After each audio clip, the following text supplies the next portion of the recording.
ETF index mutual funds నేర్చుకుని stock మార్కెట్లో రాణించాలనుకుంటున్నారా? వెంటనే ఈ నెంబర్కి కాల్ చేయండి. నమస్తే రమగారు. నమస్తే జయ. రమగారు, ఈ నెల 7వ తారీఖున మనకి చంద్రగ్రహణం వచ్చింది. అసలు గ్రహణం, సూర్యగ్రహణం కానీ చంద్రగ్రహణం కానీ మీరు ఫాలో అవుతారా? ఏం చేస్తారు? గ్రహణాన్ని బట్ట అంటే మనకి దాని తీవ్రత ఉన్న దాన్ని బట్టి చేస్తారు, ఏం చేస్తారు? ఈ పాక్షిక చంద్రగ్రహణం, పాక్షిక సూర్యగ్రహణం అని చెప్తారు కదా జయ. మనకి ఇక్కడ కనపడదు, మేమేం పెద్దగా దాని మీద పాటింపుగా అలా ఏం చేయటల్లా. చిన్నప్పుడు అంటే గ్రహణం అంటే చూడాలని, గ్రహణం చూడాలి అని చెప్పి చూసేవాళ్ళం. మా పుట్టింట్లో పెద్దగా గ్రహణాల పట్టింపులు అవి లేవు. పట్టు స్నానం, విడుపు స్నానం అని చేయించేవాళ్ళు. గ్రహణం పట్టగానే స్నానం చేసేవాళ్ళం. స్నానాలు చేయటం అందరం. గ్రహణం విడిచిన తర్వాత విడుపు స్నానం చేసేవాళ్ళు. అంతే నాకు తెలిసింది మా చిన్నతనంలో, అంతకంటే తెలీదు. పెద్దగా మాకు చిన్న ఊరుగా శివాలయాలు అవి ఉన్నవి కాదు.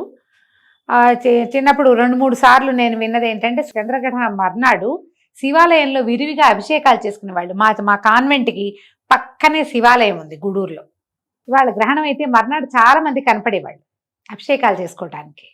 ఇవాళ చంద్రగ్రహణం, మర్నాడు అభిషేకం. ఆ రోజుల్లో ఏం పెద్ద పట్టించుకోవాలి, చిన్నపిల్లని కదా, 5th క్లాస్ దాకా. కానీ నేను ఆలోచించుకుంటుంటే మేము అలా గమనించే వాళ్ళమని ఎక్కువ జ్ఞాపకం ఉన్నది నాకు.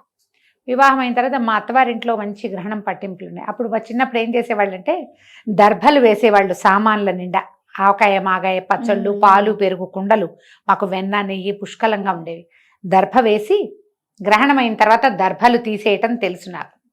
ఇల్లు శుద్ధి చేసేవాళ్ళు, వాకిళ్ళు అవి కడిగేసేవాళ్ళు. మొత్తం వాకిలి ముందు పెద్ద పెద్ద పెరళ్ళు, పల్లెటూరు కదా, ముందు వాకిలంతా కడిగేవాళ్ళు, వెనకాల వరండా అంతా కడిగేసేవాళ్ళు. నీళ్లు పోసి కడగటం, ఇల్లు కూడా కడుక్కునేవాళ్ళం. అవే చిన్నప్పుడు చేసినవి. హైదరాబాద్ వచ్చి వివాహం అయిన తర్వాత నాకు తెలిసింది వీళ్ళు ఇంకా గట్టిగా పాటిస్తారు. గ్రహణం సమయంలో డాక్టర్ గారు జపం చేసుకుంటారు జయ. ప్రతి గ్రహణం సమయంలోనే చేస్తారు. గ్రహణ కాలంలో జపం చేసుకోవాలి. అప్పుడు ద్విగుణీకృతం ఎక్కువ అవుతుందట. 1000 రెట్లో ఇంకా ఎక్కువ రెట్లో అయిపోతుంది ఆ జపం. సూర్యగ్రహణమైనా చంద్రగ్రహణమైనా కూడా, పగలైనా రాత్రైనా గ్రహణ సమయంలో ఈ జపం చేసుకోవాలని ఎవరికైతే మంత్రోపదేశం ఉంటుందో వాళ్ళు జపం చేస్తే మంచిదని నేను తెలుసుకున్నాను. అయితే నాకు అష్టాక్షరి ఉపదేశం ఉంది, కాసేపు జప చేసుకుంటాను నేను. అప్పటి నుంచి నేను నేను తెలుసుకున్నాను అనమాట. అంతకుముందు మామూలుగా మనకేంటి, ఈ గ్రహణం రాగానే దర్భలు తీసుకెళ్ళి మేడ మీద వేసేయటము, తర్వాత ఈ పచ్చళ్ళ సీసాలలో వాటిలలో వేసుకోవటము, తర్వాత ఇల్లు ఒకసారి తడిబట్టి పెట్టి తుడిచేసుకోవటం. ఇవి ఇల్లు కడుక్కునే ఇల్లు కావు, అపార్ట్మెంట్లలో ఇల్లు కడగటాలు అవి కష్టమే. తుడుచుకోవటమే.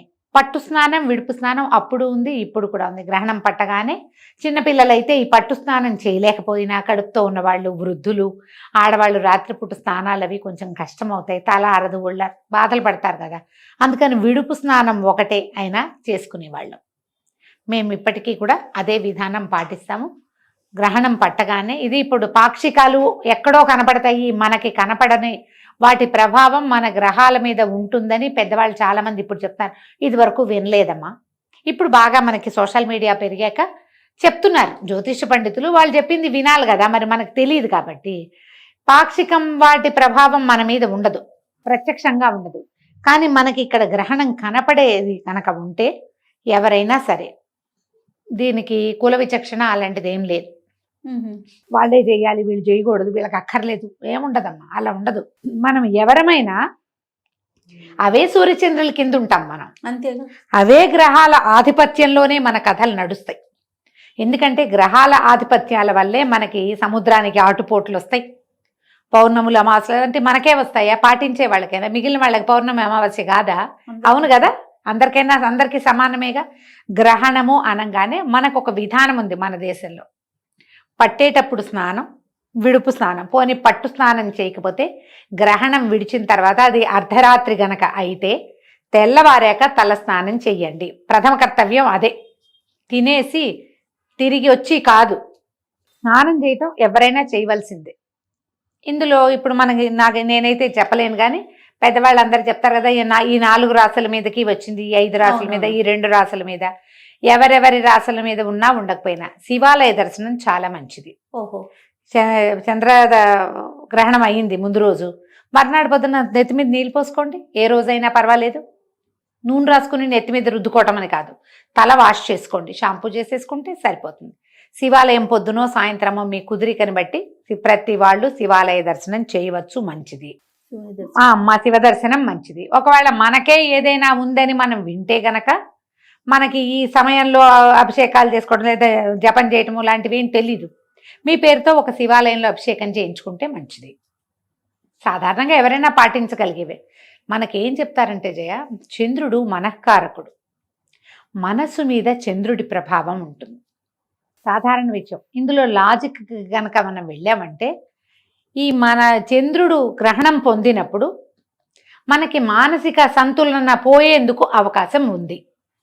ఏమైనా ప్రెషర్స్ రావచ్చు. మన జాతకంలో చంద్రుడు ఉచ్చ స్థానంలో ఉండటమో లేదా ఏదో స్థానంలో ఉంటాడు, ఎక్కడో చోట ఉంటాడు కదా, దాన్ని బట్టి దాని ప్రభావం మన మీద కొంత ఉండడానికి అవకాశం ఉంది. ఈ చంద్రుడి సమస్య అనగానే చంద్రుడికి రంగు తెలుపు, తెల్లటి వస్తువులు ఎవరికైనా ఇవ్వటం, బియ్యం ఇవ్వచ్చు, తర్వాత వెండి వస్తువులు, పాలు పెరుగు ఇవ్వచ్చు, వెండి వస్తువు ఏదైనా ఇవ్వచ్చు, తెల్లటి వస్త్రాలు ఇవ్వచ్చు. ఇవి ఎవరికైనా ఇవ్వటం ద్వారా కూడా మనం ఆ సమస్యల నుంచి కొంత బయటపడతాం. ఇది పెద్దవాళ్ళని అడిగి మీరు జాతకం చూపించుకుని చేసుకుంటే మాత్రం మంచిది, లేదా లోక సామాన్యంగా చేద్దామంటే ఇలాంటివి కూడా చేయొచ్చు. వైట్ వస్తువులు, వైట్ డ్రెస్సులో లేకపోతే పంచలో బ్రాహ్మణులకు ఇచ్చినా మంచిదే.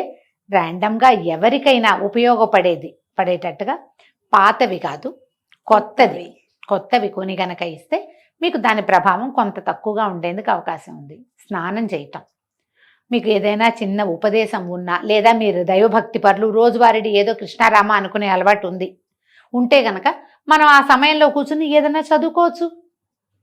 విష్ణు సహస్రనామం చదివే అలవాటు ఉంది, చదువుకోండి. లక్ష్మీ అష్టోత్తరం చదువుతారు, చదవండి, ఏం పర్వాలా. దేవతదా, దేవుడిదా, వినాయకుడిదా, కుమారస్వామిదా ఆలోచించద్దు. మీరు ఏం చేసినా ఒక్కటే శ్లోకం వచ్చు, మీకు శుక్లాంబరధరమే వచ్చు, చదవండి 108 సార్లు, అదే ఏం పర్వాలా. ఏదైనా సరే ఒక్క దైవ ప్రార్థనా శ్లోకమైనా సరే గ్రహణ సమయంలో చదివితే అది రెట్టింపుగా దాని ఫలితం మనకు అందుతుంది. ఎనర్జీస్ పెరుగుతాయి మనకి. ప్లస్ అమ్మా, ఇది ప్లస్ చేసుకోవటమే అంతే. ఇది గర్భవతులు దీన్ని చూడకూడదు, కదలకుండా ఉండాలని చెప్తారు. గర్భవతులు అయితే మీరు రెస్ట్ తీసుకోండి, ఏం చెయ్యొద్దు. దీనికి ఇంకొక నియమం ఏంటంటే జయ, గ్రహణ సమయానికి ఆహార స్వీకారం చేయకూడదు ఎవరైనా. గ్రహణం టైంకి పొట్టలో క్రియలన్నీ అయిపోవాలి, అరిగిపోవాలి, అన్నం ఎత్తిపెట్టేసేయాలన్నీ. ఇప్పుడు ఇది రాత్రి వేళలే పట్టింది, 9:50కో ఎప్పుడో ఉన్నది, మనం సాయంకాలం 6 గంటలకే తినేసేయాలి, అన్నం అరిగిపోతుంది. 9:30కి 9:50 అయ్యాక ఓ చెంబు నీళ్ళు పోసుకుని కూర్చోండి, ఏదైనా చదువుకోండి, టైం ఉందిగా, ఒక గంట సేపు అయినా చదువుకుని గ్రహణం సమయంలో మీరు నిద్రపోయినా పర్వాలా, తెల్లవారు లేచాక స్నానం చేయండి.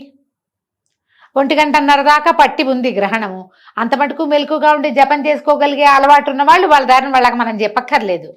మామూలు వాళ్ళకి ఏదైనా చెప్పాలంటే ఇలా చేసుకోవచ్చు. మీరు ఏదైనా చదువుకోండి. కొన్ని రాసులకు బాగుండటం, కొన్ని రాసులకి బాగోకపోవటం, ఇలా ప్రతి గ్రహణానికి వింటూ ఉంటాం కదా రమ్మగారు. అవును. అంటే దీని వెనకాల ఏమన్నా ఉందంటారా? ఏమి కాదు జయ, అది ఇప్పుడు ఈ గ్రహణం పట్టిన సమయంలో ఏ రాశి ఎక్కడెక్కడ ఉన్నది దాన్ని బట్టి ఆయా రాసులకి ఇప్పుడు ఆ గ్రహదేవతలు ఎక్కడున్నారో దాన్ని బట్టి కదా.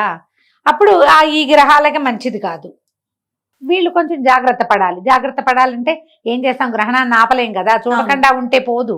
అది బయట కాస్మిక్ దీంట్లో జరిగేది, వినీలాకాశంలో జరిగేదాని ఎఫెక్ట్ దాని కింద ఉన్నాం మనం, మనకు తప్పదు. మనం ఒకవేళ తెలుసుకుంటే ఇవి చేసుకోండి అని ఏమైనా చెప్పినప్పుడు వాటిని పరిహారాలు పాటిస్తే సమస్య కొంత మటుకు సద్దుమణుగుతుంది. అన్నిటికంటే అత్యంత సులువైనది దేవాలయ దర్శనం. మర్నాడు చక్కగా శివాభిషేకం చేసుకోండి. ఇది ఆదివారం నాటి రాత్రి వచ్చింది, సోమవారం శివుడికి విశేషం కదా. అవునండి. చక్కగా అభిషేకం చేసుకోండి, దానం చెయ్యండి, ఎక్కడైనా బియ్యం దానం చేసేయండి, బియ్యం ఇవ్వండి మీ చేత్తోటే. మీరు ఇవ్వండి. పాత రోజుల్లో ఏం చేసేవాళ్ళు జయ, అడుక్కునే వాళ్ళు, భిక్షకులు వచ్చేవాళ్ళు, ఇట్లా దోసిడితో బియ్యం తీసి పెట్టేవాళ్ళం. ఇప్పుడు ఆ అవకాశం లేదు.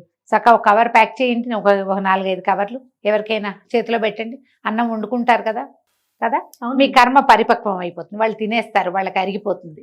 మీ దాన ప్రక్రియ ఉపయోగపడుతుంది. తప్పకుండా. పెద్దవి చేయలేకపోతాం, ఇదేనే చేయొచ్చు. పంచదార కూడా ఇవ్వచ్చమ్మా, అది కూడా ఇవ్వచ్చు. బియ్యం దానం చేస్తే అసలు చంద్రుడికి దానం చేసేదే బియ్యం. తెల్లటి వస్త్రాలు, ముత్యము, వెండి ఇవన్నీ కూడా దానానికి పనికొస్తాయి. తెల్లటి వస్తువులు ఏవైనా అలంకరణ వస్తువులు కూడా ఇవ్వచ్చు. ఇవన్నీ పాక్షికంగా అయినా కూడా పనిచేస్తాయి. ఇలాంటిది ఏదైనా చేసుకోవచ్చు. మీరు ఏదైనా చదువుకోదలుచుకున్న వాళ్ళు చదువుకోవచ్చు. భయపడాల్సిన పనే ఉందమ్మా. మనం భయపెడితే ఏమాగుతుంది? మనకు భయం మిగులుతుంది. అంతే. అనవసరమైన ప్రెషరు, టెన్షను కదా. అవును. ఒకవేళ భయాలు, టెన్షన్లు, ప్రెషర్లు మీకుంటే ఓ పురోహితుడిని ఆశ్రయించి ఆయన ఏం చెప్తే అది చేసుకోండి. అంత లేదు ఊరికే కొంచెం అనుమానం, ఇది చేసుకోండి. దానికి మనకి ఏం చేయాలనేది కూడా మనం చెప్తా ఉన్నాం కదా చెప్తున్నారుగా గురుగారు. పెద్దవాళ్ళంతా ఆ, చెప్తారమ్మా. సో చేసుకోవటమే. చేయగలిగినంత చేసుకోగలిగినంత. చేసుకోగలిగినంత చేసుకుంటే కొంత మటుకు దాని ఎఫెక్ట్ లో నుంచి తగ్గుతాం మనం. ముందు మనసు ప్రశాంతంగా ఉంటది కదా ఉంటుంది, గారు. ఉంటుంది. ఓకే, ఇది ఉంది నాకు, నా రాశికి ఇది జరుగుతోంది, దానికి పంచదారో బియ్యమో ఇవ్వాలి, ఇచ్చేసాం అనుకోండి, ఏదో ఒక తృప్తి, అది ఒక తృప్తి, ఒక తేలికపాటు అనిపిస్తుంది. ఒక దేవాలయానికి వెళ్ళాం, ఓ దర్శనం చేసాం, ఒక అభిషేకం చేసుకున్నాం, ఒక క్షేత్ర దర్శనం చేసాం. ఇలాంటిది ఏదైనా చేస్తే ఈ ఎఫెక్ట్ లో నుంచి కొంత తగ్గటంతో పాటు ఈ చేసిన తాలూకు ఫలితమేమో మనకి ప్లస్ అవుతుంది. పాజిటివ్ ఎనర్జీ కదా, దాన్ని సొంతం చేసుకోండి. అంతకంటే పెద్ద హైరాన్ పడక్కర్లేదేమో అని అనుకుంటున్నాను. తప్పకుండా రమ్య గారు. నమస్తే. నమస్తే జీ.